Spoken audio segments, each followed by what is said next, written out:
बिस्मिल्लाहिर्रहमानिर्रहीम अस्सलाम वालेकुम। Welcome back to my YouTube channel. तो आज जैसे कि आजकल गर्मियों का मौसम आ गया है और आजकल ये जो ग्रीन चिलीज़ हैं ये भी बड़े बड़े साइज़ में आना शुरू हो गई हैं, तो क्योंकि ये ज़्यादा तीखी नहीं होती, तो गर्मियों में ये इस तरह से मसाले में फ्राई करके खाना बहुत अच्छा लगता है और इनको इस तरह से फ्राई करके खाने में बहुत मज़ा आता है। तो सोचा आज आपके साथ इसकी एक रेसिपी शेयर करती हूँ।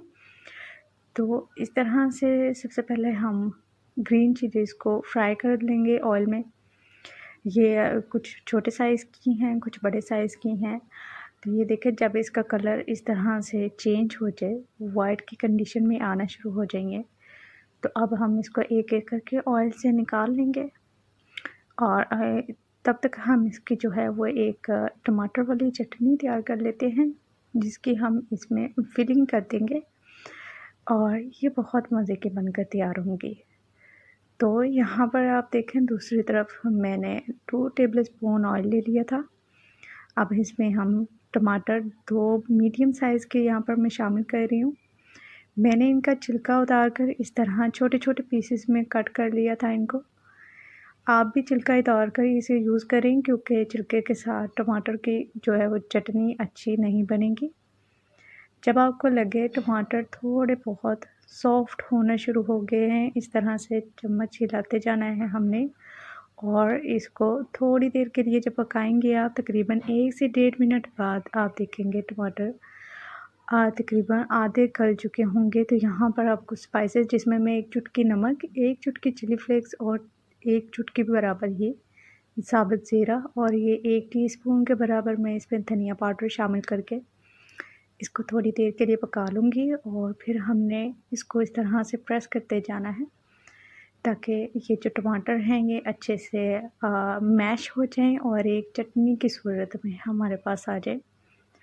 तो यहाँ पर देखिए, टमाटर की ऑलमोस्ट चटनी जो है ये बहुत अच्छे तरीके से बन चुकी है।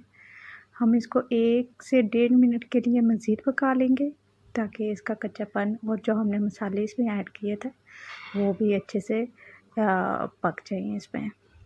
तो ये देखिए, टमाटर की चटनी ये जो हमने अभी तैयार की थी, मैंने इसको थोड़ी देर के लिए रख दिया था ठंडा होने के लिए।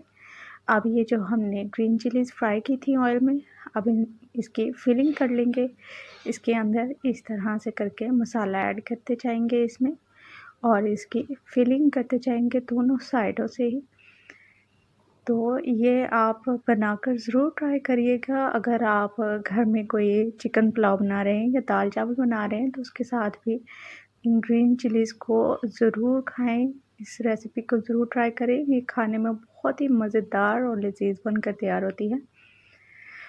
तो इस तरह से आप देखें, ऑलमोस्ट फिलिंग हमारी हो चुकी है। ये जो एक्स्ट्रा इसमें चटनी ऐड हो जाती है, या आप इस तरह से करके इसका लेवल कर लें और ये आहिस्ता से हम इसको रिमूव कर देंगे, कोई इशू नहीं होगा। और ये इसी तरह से एक-एक करके हम रेडी करते जाएंगे। ये देखें, माशाल्लाह से बहुत अच्छी ग्रीन चिलीज़ बनकर तैयार होगी हमारे पास। तो ये गर्मियों का बहुत ही ख़ास तोहफ़ा है और गर्मियों में खाना बहुत अच्छा लगता है। तो रेसिपी को ज़रूर ट्राई कीजिएगा और रिव्यू ज़रूर शेयर कीजिएगा। अपने प्यारों का ख़्याल रखिएगा। वीडियो पसंद आई हो, चैनल को लाइक एंड सब्सक्राइब ज़रूर कीजिए। अल्लाह हाफ़िज़।